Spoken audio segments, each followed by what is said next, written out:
My name is Noelia, and at the age of 37, I had already decided everything, or at least that's what it seemed to me, because my whole life, built according to a clear plan, backed up by years of hard work, rational decisions, and pragmatism, which any of my university friends could envy, seemed to me to be a solid, stable foundation on which one could build anything without fear that a sudden gust of wind would destroy the fragile walls of hopes and ambitions. I worked as a senior project manager at one of the city's largest companies, where rows of towering skyscrapers reflected in their glass facades the same ambitious and relentless rhythm of our work, where every morning began with a busy schedule, every meeting and every decision with analytics and benefit calculations. And before we continue, write in the comments from which city you're watching this video. Enjoy watching. After 8 years of relentless movement up the corporate ladder, step by step, among sleepless nights, protracted business trips, presentations to investors and endless edits and reports, I finally achieved what I had been striving for since day one: trust and responsibility for large clients, contracts with whom brought the company millions and strengthened my reputation. A reputation as a specialist to be reckoned with. My hard work, every hour of overworking, every forgotten Saturday and Sunday, seemed to really pay off when last year I was able to afford what had long remained at the dream level: an apartment in a new building with 2 spacious bedrooms, floor-to-ceiling windows offering panoramic views of the pulsating urban landscape. Capable of inspiring even on the most exhausting evening and turning any prolonged office night into a feeling of almost victory. 6 months after the housewarming, another item appeared on my list of achievements: a new Mercedes, not the most luxurious, not an exhibition model of status, but good enough to make me smile every morning when I got behind the wheel and felt like everything in my life was finally under control. The financial situation was stable, moreover, confident, and my family noticed it almost immediately. "Noelia, dear, your father and I have mortgage problems," my mother told me during one of our traditional Sunday dinners, held in the very house in the suburbs where I grew up, where the walls kept the echo of my children's laughter, the smell of grandma's baking, and the sound of rain on old tiles. "Payments keep increasing, and his back is getting worse. It's hard for him to work." I couldn't refuse them. These two did everything so that I could get back on my feet, and now, when they themselves began to need support, I did not hesitate for a second. I took over their mortgage, and soon their utility bills. Less than a month later, my younger sister Eloisa also needed help. She was 29, and she worked as a graphic designer, a talented one, but, as is often the case with creative professions, she barely earned enough to cover her bills. "I know you're already helping your parents, I hate asking," she confessed to me during our monthly lunch, as we sat in a corner cafe serving the best ravioli in town, "but Federico and I have rent problems. The apartment is perfect for us, but it goes beyond the budget." I understood that it was difficult for her to ask, to admit, to expose her vulnerability, so I didn't force her to justify herself. I just started paying their rent. It wasn't a small amount, but my salary and bonuses made it possible, and I felt like I still had the situation under control: weekdays for work, weekends for relaxation, or to catch up on projects. Every other Sunday, we gathered at my parents' place for a family dinner, almost a ritual, where Mom cooked her famous garlic and rosemary stew, Dad shared the latest gossip about the neighbors, and Eloisa boasted about new design works that I sincerely praised, even if I didn't understand everything about them. It was a good life, orderly, predictable, with almost no failures. Until my trip to Costa Rica happened. It should have been just 2 weeks of rest, 2 weeks of white sand, tropical drinks, and a complete absence of emails, 2 weeks to disconnect from the world in which I had been living at high speed for too long. I finished working on the most difficult merger, the Sanders project, which required complete dedication, and I deserved this vacation like no one else. I hadn't planned to meet anyone there, and I certainly hadn't planned to meet Durant. He was staying at the same resort as me, traveling alone like me, and we met at the hotel bar on the second night of my stay, when, tired after a long flight and stressful months, I just wanted to drink something cold while watching the sun sink below the horizon. "Busy?" "What is it?" he asked, pointing to an empty stool next to me. He was tall, with dark hair slightly touched with gray. Wrinkles around his eyes indicated that he often laughed, and although he was not a movie star, there was something particularly attractive about his appearance, a comfortable, almost homely appeal. "Not anymore," I replied, and one cocktail turned into three, and the conversation turned into a long, leisurely conversation about our lives, jobs, cities, books that we loved, and dreams that for some reason we still haven't realized. That night we walked along the beach, under the stars, barefoot on the warm sand, as if we were not adults, but teenagers who had escaped from adult problems. The rest of the days we spent almost inseparably: tropical forests, mask and snorkel in turquoise lagoons, wine under the sound of surf, laughter, light touches, nights in my room. It wasn't love. We both knew it, understood it without words. We just allowed ourselves to be around, knowing that everything would end with a vacation. When it came time to say goodbye, there was a kiss, gentle, warm, almost grateful, and that was it. I returned home, immersed myself in my work, trying not to think too much about these 2 weeks.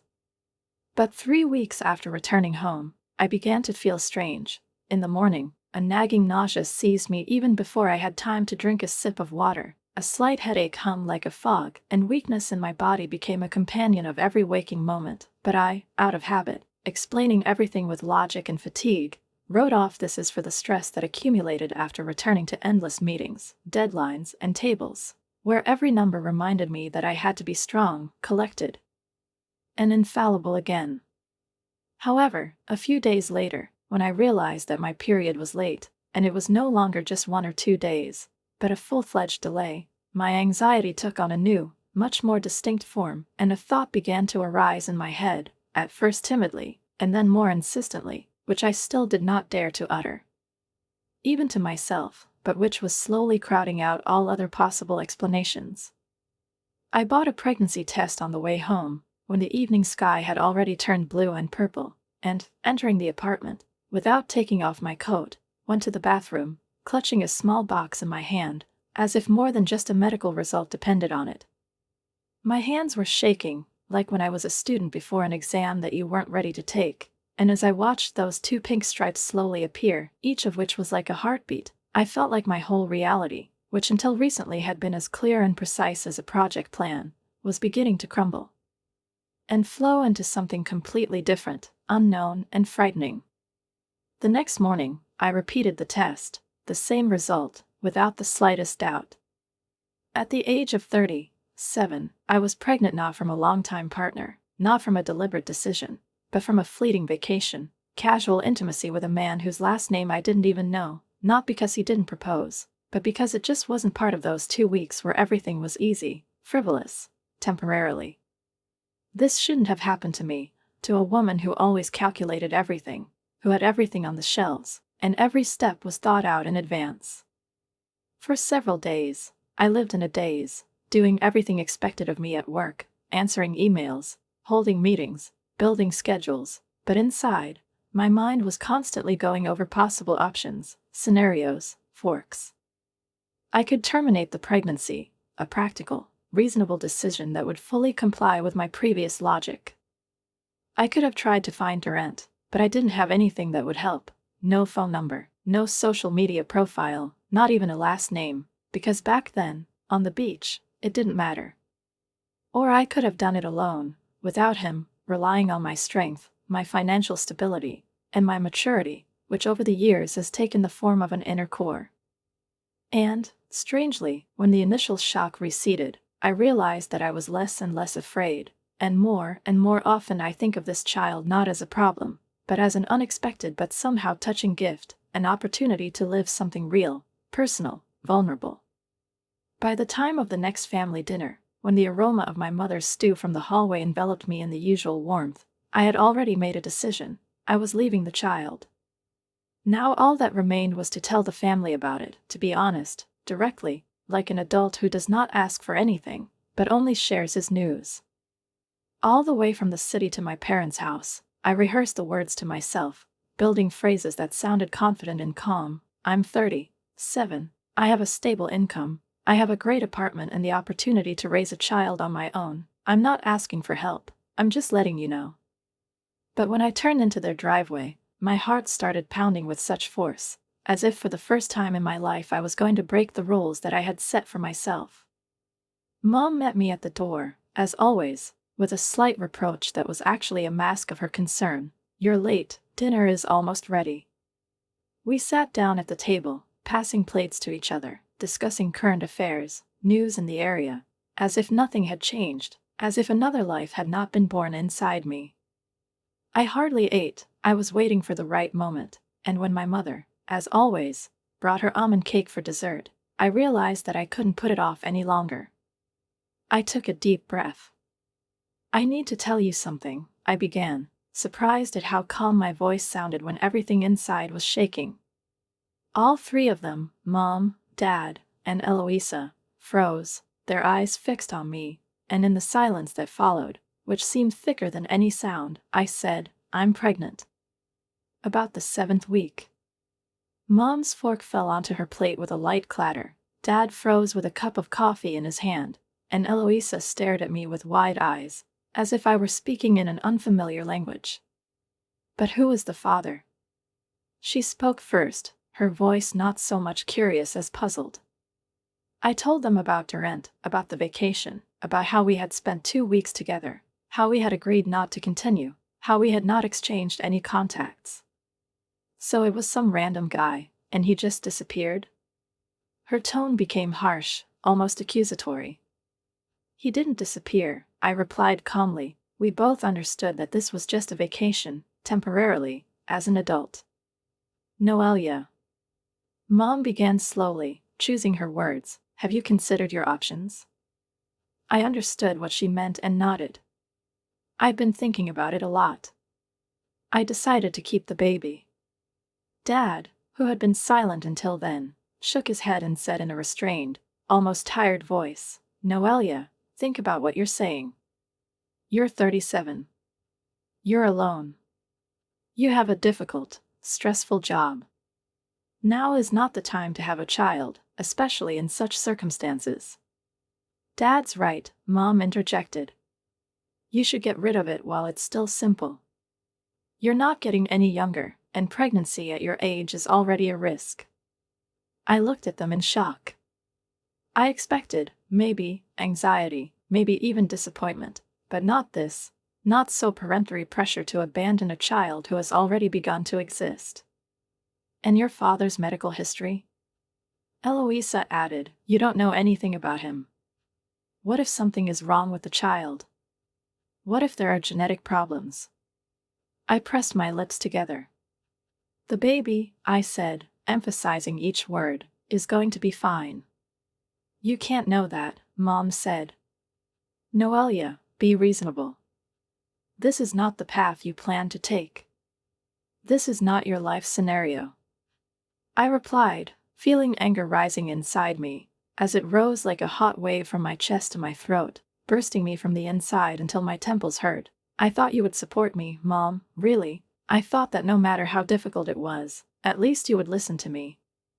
Without judgment, without pressure, without this icy logic that seems to be stronger than your love." And at that moment her face, which had just been worried, changed, shrinking as if from a sharp gust of wind. She lowered her eyes and muttered, "We're worried about you, darling." But I couldn't help but cry. Flushed, with throbbing temples, she replied sharply, "No, you are worried about yourself, about how it will affect your reputation, your plans, your picture of an ideal daughter, and not about me and my right to my own choice."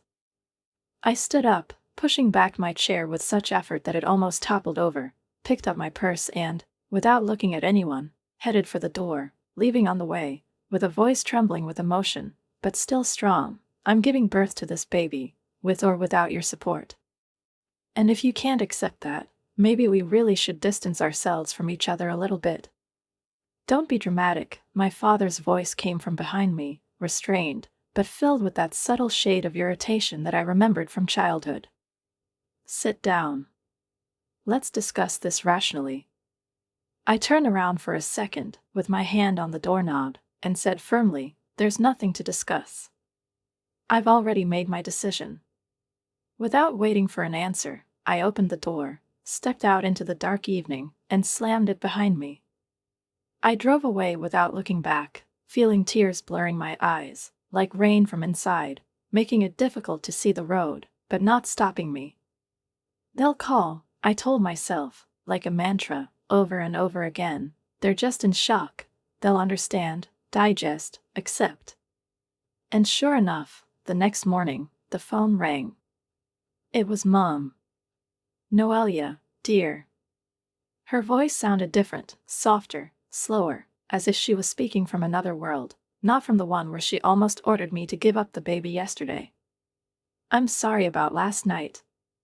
We were just in shock." I sat down, holding the phone in both hands. "You told me to have an abortion, Mom." A few seconds of silence, then, "We were worried, that's all." "But you're right, it's your life, your decision. Let's forget about what happened and move on." I hesitated, feeling the unresolved resentment still boiling inside me, but I exhaled, "Okay, Mom." "Good. I'll see you at Sunday dinner." "Yes, I'll be there," she said, and there was something real, almost childlike relief in her voice. The following weeks were difficult. Morning sickness, despite its name, haunted me not only in the mornings. It dragged on all day, merging with dizziness, with the inability to eat even simple food, and every meal turned into a test. After 2 weeks of such struggle, during which I was struggling to stay at work, my boss Richard called me into the office. His gaze was attentive, slightly worried. "Noelia, you don't look well." "I'm worried." I wasn't going to tell anyone at work, but something in his voice, in that quiet directness, broke through my defenses. I explained. She told me. He listened without interrupting and said, "I understand. Congratulations. And at the same time, you have to take care of yourself. Why don't you take a vacation?" "I can't," I answered almost automatically.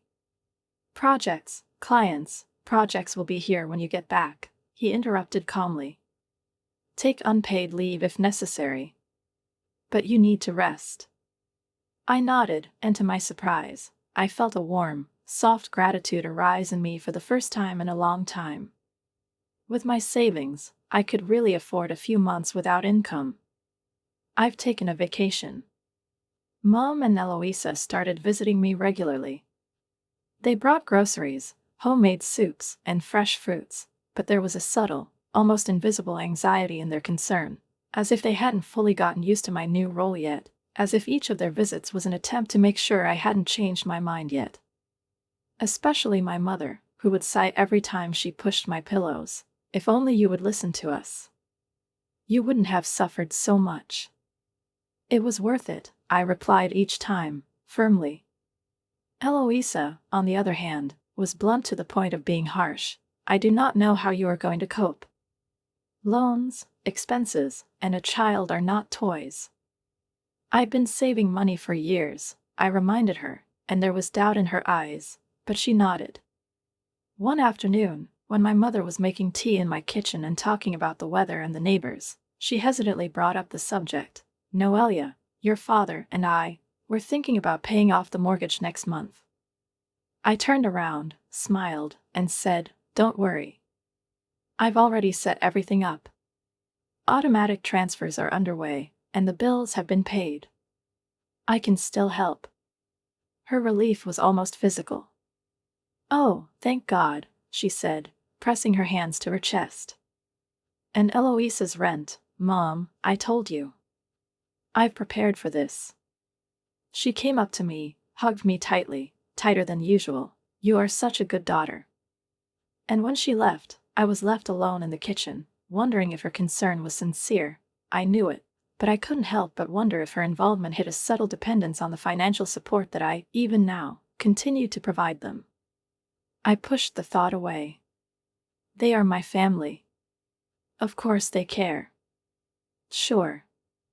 My pregnancy dragged on through the changing seasons, with their winds, sun, and cold rains, and when the morning sickness finally receded, it was replaced by back pain, swollen ankles, the inability to sit or stand for a long time, and eternal, all-pervading fatigue.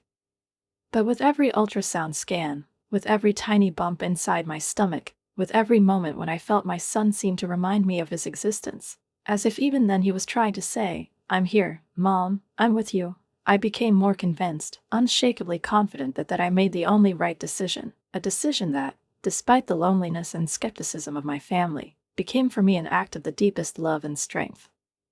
When the technician smiled gently during the ultrasound at the 20th week and said, "It's a boy," his voice sounded like a blessing, like the discovery of a previously unknown reality in which everything suddenly took shape, and I held my breath and stared at the screen, where the outlines of my son were so clear, so tremulously perfect, it made my chest ache. "I'm going to have a son," I whispered, unable to stop myself from trembling.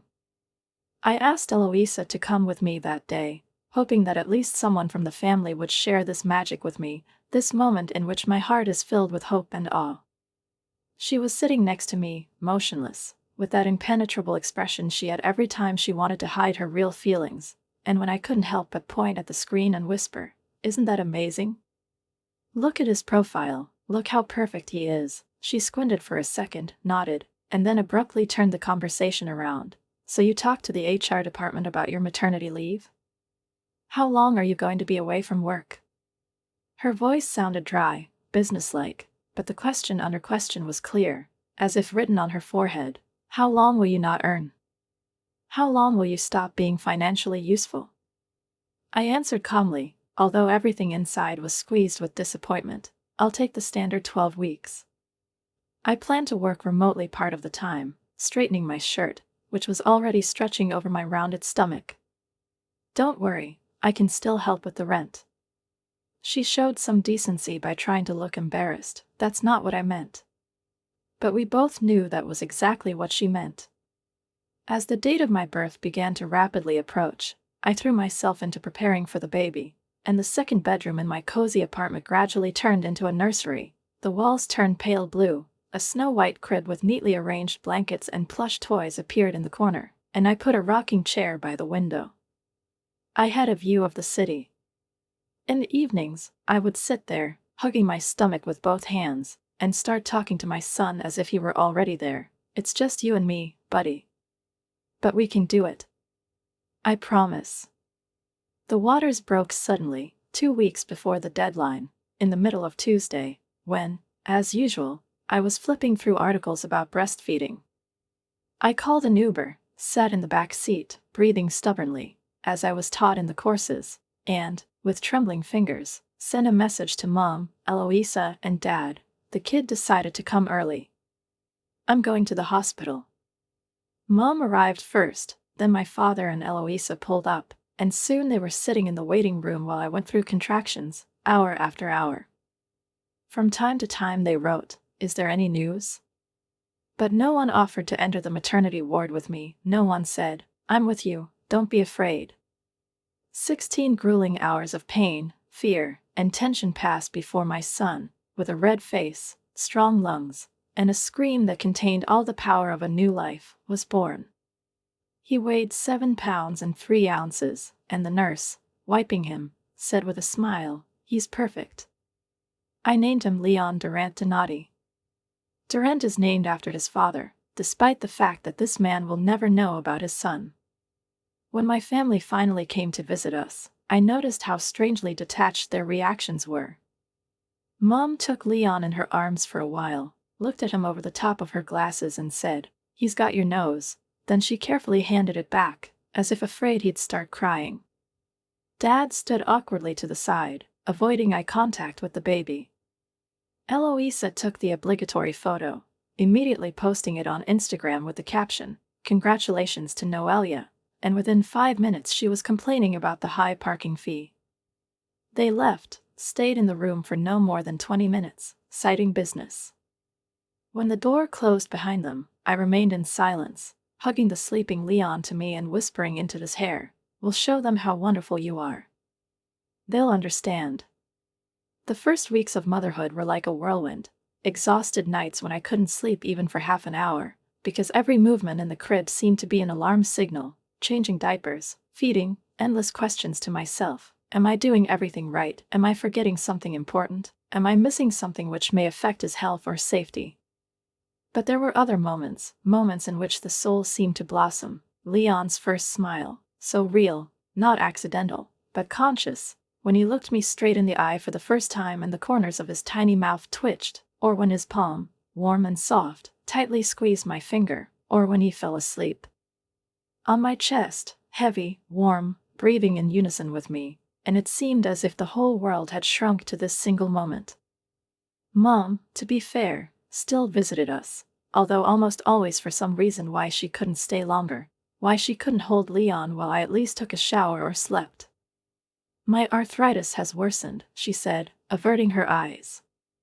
Or, we have a book club today, I can't miss it, because I'm the host. I endured it for 6 weeks, hoping that her attitude would change, that she would understand how hard it was for me. But one day, after a particularly sleepless night, I nevertheless plucked up the courage and said bluntly, without reproaches, but with pain in my voice, "Mom, I really need help. I haven't slept for more than 3 hours straight since he was born." She froze, looking uncomfortable. "Noelia, your father and I are too old to chase after a child," she said then, as if putting an end to the conversation, as if she had previously crossed herself off the list of those I still hoped for, and her voice, sounding dry, restrained, without the usual softness, sounded like a click in the room. "Door latches, we have already raised our children." As I continued to stand by the window with Leon in my arms, I tried to swallow the resentment, the bitterness that was slowly but steadily rising from the depths of my chest. "I'm not asking you to raise him," I said, trying to sound calm, as reasonable as possible, "just to look after him for a couple of hours, sometimes when I have deadlines or when I just need to get some sleep, just a little, Mom." But she just shrugged her shoulders, as if fending off an uninvited request. "Why don't you hire a babysitter? You can afford it." As always, there was this invisible but heavy expectation in her words, that I should be able to solve my problems with money, as if it were the universal answer to everything, as if the same money that I gritted my teeth and sent monthly for family expenses automatically gave me the ability to endure motherhood alone without complaining. I didn't argue. She wasn't arguing anymore. It wasn't until the next day, after a short but excruciatingly long night in which Leon woke up every 40 minutes, that I sat in the kitchen with a cup of cold coffee and, almost automatically, found a nanny recruitment agency on the internet, chose one, left an application, then spoke with the manager, made an appointment, and a week later issued an incomplete working day for a woman named Maria, calm, patient, with kind eyes and a quiet voice that almost immediately stopped Leon from acting up. When my maternity leave came to an end, I agreed with Richard on a flexible schedule. 2 days a week I worked from home, among diapers, bottles, toys, and the rest of the days Maria came to us and took care of Leon while I was in the office. It wasn't perfect, far from what I imagined back during pregnancy, but it worked. We were coping. I coped, most of the time exhausted, with red eyes and an untidy kitchen, trying to simultaneously catch a video conference, complete a report, and give my son a lift to hear his happy laughter. My family has established a new template, the polite distance template. They were interested in Leon on the phone. Sometimes they wrote, "How is he?" Sometimes they sent emojis with bears or bottles, and on Sundays, dinners with parents resumed, as if nothing had changed. But there were never any toys in their house, nor a high chair, nor even a jar of mashed potatoes. Leon was tolerated there, but not welcomed. "He's so active," Mom complained when Leon crawled around the living room, reached for books, or just laughed too loudly. "Can't you keep him in one place?" she asked irritably. "He's a baby, Mom, not a houseplant," I replied, holding back the irritation that was now growing more often, like a weed between words. The pattern continued to repeat itself as Leon began to grow. From a baby he turned into a curious, active toddler. By his 2nd birthday, I had given up hoping that his family would take an active part in his life. But despite everything, I continued to invite them, for holidays, for important moments. I continued to bring Leon to Sunday dinners, secretly hoping that at least something would change. But when he turned 3, he started noticing. Notice how they treat him differently. "Are you angry?" he asked one day, softly, almost in a whisper, after his mother yelled at him for touching the crystal statuette. "No, honey, Grandma's just worried about her things," I replied, but being a surprisingly sensitive child, he became withdrawn. He stopped reaching out to hug his grandfather. He was pushed away too often. At family meetings, he hid behind my back, snuggled up to my leg, and became shy and insecure, as he had never been either in kindergarten or with Maria. And then one day, Eloisa showed up unannounced. I was sitting in the living room with a laptop, looking through documents, and Leon was building towers of cubes on the carpet, chatting to himself in a low voice. "Hey," she said, coming in lightly, as always, and hugging me for a second. "Do you have a minute to talk?" I closed the laptop. "Federico and I have finally set a date," she said, her eyes shining. "That's great," I asked, genuinely happy, despite everything. June 15th. We found the perfect place, a new lounge with a view of the harbor. And I chose a dress. It already sounds like a favorite. "That's wonderful, Eloisa. I am honored to be a part of your special day." She hesitated a bit, cleared her throat, as if gathering her courage. "Actually, that's exactly what I wanted to discuss." I nodded, ready for any conversation about flowers, decor, invitations, assuming she wanted me to help with the organization. "Of course. What do you need?" "Well," she looked down, then exhaled and hurried on, as if she wanted to speak quickly before she changed her mind. "We've calculated everything. With venue, catering, flowers, dress, photographer. It will cost about $70,000. I almost choked on my cold coffee. 70? I gasped, my eyes widening in surprise. "That's a lot." "It's actually quite reasonable for a real wedding these days," she said defensively, in the same tone my mom used when she said I should hire a babysitter myself. "Anyway, we were hoping that you could help us, financially." "I mean..." I looked at her in disbelief. "Eloisa, this is much more than I can afford to give you," I said without raising my voice, but every word sounded like a glimmer of pain hidden beneath the surface, pain that she didn't seem to notice or pretended not to notice. "I now have a child, I have expenses, savings for his education, my own pension. All this requires attention, requires discipline and, most importantly, requires the abandonment of many old habits." My sister looked from my face to Leon, who was back at his cubes, enthusiastically trying to build a tower taller than himself, and I could have sworn that there was a flash in her eyes for a moment, not just disappointment, but annoyance, real indignation, as if the fact that I refused was personal. An insult. "Okay," she said coldly, getting up, and the tone of her voice became harsh, alien, the way I hadn't heard it since childhood. "I'll talk to Federico and see what we can come up with." She headed for the door, barely noticing how Leon cheerfully waved his hand at her. "Bye, Aunt Loisa," he shouted loudly, but she only nodded slightly, without even turning around. I watched her go with growing concern, with that sticky, heavy feeling that settles somewhere between my chest and throat, the feeling that something has shifted, broken, changed between us, and I wasn't sure if we would ever return to our former intimacy. The week after Eloisa's visit passed in a strange silence. Mom didn't call, didn't text, didn't check on us, didn't ask, didn't remind us about Sunday dinner, as she always did. There was no word from my sister either, no call, no invitation, not even a silly meme in the messenger, as it used to be. Of course, I noticed this silence, but I didn't let it grow inside me, because my everyday was tightly sewn into my schedule, into a constant struggle between must and must, between emails, deadlines, printouts and Leon's babbling.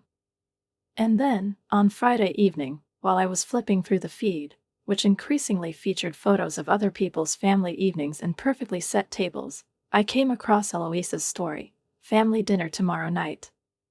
"I can't wait," was written under the photo of the festively set table, and I frowned at the screen.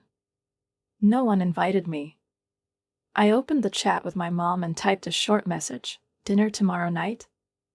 The answer came only 3 hours later. "Oh, just a little thing. I didn't think you'd want to invite Leon so late. I stared at the screen. It was a shaky excuse. Our dinners were always at 6, long before Leon went to bed. I was intentionally excluded. Okay, hi, I replied shortly, not wanting to start an argument, feeling a wave of bitterness rise, as if I had become a girl standing behind a closed door again. The next evening, I was bathing Leon, and he was laughing, splashing in warm water, chasing a rubber whale across the surface of the tub, when my phone rang, a new message from Eloisa. Video. I thought it was probably something cute, maybe a new dress or a rehearsal with Federico. I opened it. The video showed my parents' dining room. The camera was shaking slightly, obviously filmed by someone who had already drunk. Eloisa's voice, giggling, could be heard off camera. My whole family was sitting at the table: mom, dad, cousins, their spouses, Eloisa and her fiancé. Wine in glasses, red cheeks, cheerful laughter. To us, the Pope proclaimed, raising his glass. For the family, my mother added. Eloisa's voice, slightly drunk, stretched lazily through the noise. Have you noticed how Noelia has changed since this baby was born? I froze. My heart sank. God, yes, Dad grumbled. He won't spend a dime on anyone but this kid. Do you remember how generous she was? Now it's like, I have college for Leon. Leon needs new shoes, Mom mimicked. 30,000 is all she gave me for the wedding, complained Eloisa. Her voice became sharper. She used to be useful, she was part of the family. And now, it would have been better if she had listened to us then, Mom intervened, and I froze at her words. If she had just gotten rid of it when we told her, everything would have been different, Dad nodded. This kid has ruined everything. She's not even the same anymore. As if life before Leon was the real her, Eloisa finished, and her laughter, sounding against the background of the general toast, cut me sharper than a knife. The others laughed. The camera swayed and the video ended. I sat frozen, with the phone in my hands, tears streaming down my cheeks, dripping onto my knees, and Leon, unaware of anything, splashed water at me, laughing, as if his world was still filled with only goodness. The phone vibrated again, a new message from Eloisa. Federico, you have to see this. It's hilarious. She sent the video by mistake. It wasn't meant for me. I quickly saved it, my fingers were trembling, but there was no pain inside me anymore, only icy anger, cold and quiet, like the winter surface of a lake. A minute later, I saw that the video had disappeared from the chat. She deleted it after realizing her mistake. The next morning, the phone rang. It was Eloise. Hello, little sister. Her voice was too cheerful, unnaturally light. Are you and Leon okay? Fine, I replied, holding back the tremor, keeping my voice neutral. Why are you asking? Just like that, for no reason. I'm just checking, she said with feigned indifference, and I detected a tension in her voice that I hadn't noticed before. So what about this money for the wedding? Her words, spoken close together, as if in defiance, hung in the air like a haunting echo of recent betrayal, and even though my heart was pounding, I tried to keep my voice steady, as if I were reading a shopping list. I'll translate it soon, I replied, hiding my disgust, which was now beyond doubt, as well as the doubt that there was not just a rift between us, but a real chasm. Don't worry. Great. You're the best, we'll talk later.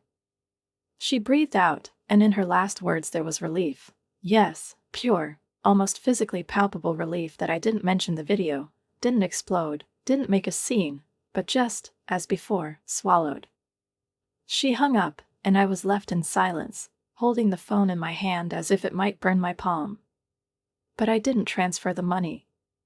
Instead, I opened the banking application, my fingers trembling not from fear, but from determination, from that new firmness that I had not yet learned that had awakened in me. First, I canceled the automatic transfers to my parents' mortgage account, the amounts that I had been paying month after month, as if it were my birth responsibility. Then I deleted the regular payment for their utilities, gas, water, electricity, everything they used, taking it for granted that the bills would be paid by my hand. Finally, I canceled the transfer to Eloise's rental, the money that she received from me under the pretext of temporary difficulties, which for some reason had been going on for almost 2 years. I closed the app, took a deep breath, and felt a previously unknown lightness fill my chest, as if I'd dropped a backpack full of rocks from my shoulders. It took them a week to notice. On Tuesday evening, the bell rang and "Mom" appeared on the screen. I answered calmly, anticipating in advance what would be discussed. "Noelia," her voice was unnaturally harsh, bordering on panic. "The bank called us and said our mortgage payment was overdue. Is there some mistake with your translation?" "There's no mistake," I said firmly. "I've stopped all payments. I also canceled the utility bills and Eloise's rent." There was silence, as hollow as an empty room, and in that silence I could almost hear her breathing fading away on the phone. "Noelia, we need this money." The voice broke, became desperate. "We can't afford it." "It's not my problem anymore," I said calmly, almost mechanically. "What's gotten into you?" She exploded. "Is it because we didn't invite you to dinner?" "It was Eloise's idea, not mine." "I have to go, Mom, Leon needs me," and without waiting for an answer, I hung up the phone. The next day, there was a loud, insistent knock on the door, as if my house were an interrogation room. I saw my parents and Eloisa through the peephole. Their faces were hard and angry, as if they had been personally offended. I wanted not to open it, to let them go, just as they had once allowed me to be forgotten, but I decided otherwise. I opened the door. "What the hell, Noelia?" Eloisa practically screamed. "My master is threatening eviction." I silently stepped aside to let them enter. "I want to show you something," I said, and without listening to the accusations, I took out my phone, found the saved video, and clicked play. Their faces, initially tense, gradually stretched out, paled, as if someone had turned off the light. When the video ended, there was a long silence. "You shouldn't have," Eloisa began, but I cut her off. "It's clear to see." "We were just blowing off steam," Mom said. "We drank, we said too much. You called my son a burden." I interrupted her. "You said it would have been better if he had never been born. You called me greedy for not giving you more money. You've changed since you had him." Eloisa exclaimed. "You've been so generous." "Of course I've changed. He's my child." "What about us?" Mom sobbed. "We are your family too. I helped you because I believe that this is what a family does. But now I see that a real family supports, and does not decompose from the inside. So you're just going to let us fight?" "What is it?" my father asked, and there was not so much a question in his voice as a lack of understanding. "You're both healthy enough to work. Eloisa can find a cheaper apartment." "You're cruel," she gasped, clenching her fists. "No. I'm setting boundaries. And I won't let Leon grow up among people who regret that he was born." "Is it because of the money?" Mom insisted. "Are you punishing us because we're asking for help?" "It's not about money. It's about respect. About love. Which you have not shown, neither to me, nor to my son." "Okay," Eloisa said, pursing her lips and grabbing her purse. "Leave your money. But don't expect any more pretense from us." "Oh, I'm not expecting anything," I replied. "Not anymore." They left, slamming the door. In the following weeks, they tried to contact me. They called, wrote, and even received a letter from my mother, pleading, written in a trembling hand, asking me to change my mind. I blocked all the numbers and returned the email unopened. Through mutual friends, I found out that my mother had found a part-time job at a pharmacy to cover the bills. My father got a job as a driver, and Eloisa, having lost the opportunity to pay rent, moved back to them. The wedding was postponed indefinitely. I couldn't sleep for several nights, asking myself the same question. Was I being too harsh? But then I looked at Leon, sleeping peacefully, pink, with tiny eyelashes and a half-open mouth, and I realized, no. I made the right choice. 6 months later, I got a promotion at work. To celebrate, I took Leon to the park. He ran, laughed, and rode down the hill while the sun flooded everything with gold. "Just us, buddy," I said when he climbed onto my lap for a bite to eat. "Just us." "Just us," he repeated, smiling at me. "I love you, Mommy." "I love you too, honey. More than anything else in the world." At that moment, I realized that everything was going to be fine with us. We were at each other's place. And that was enough. More than enough. That was everything. Write a comment on what you think about this story and don't forget to subscribe to the channel and like it. See you soon.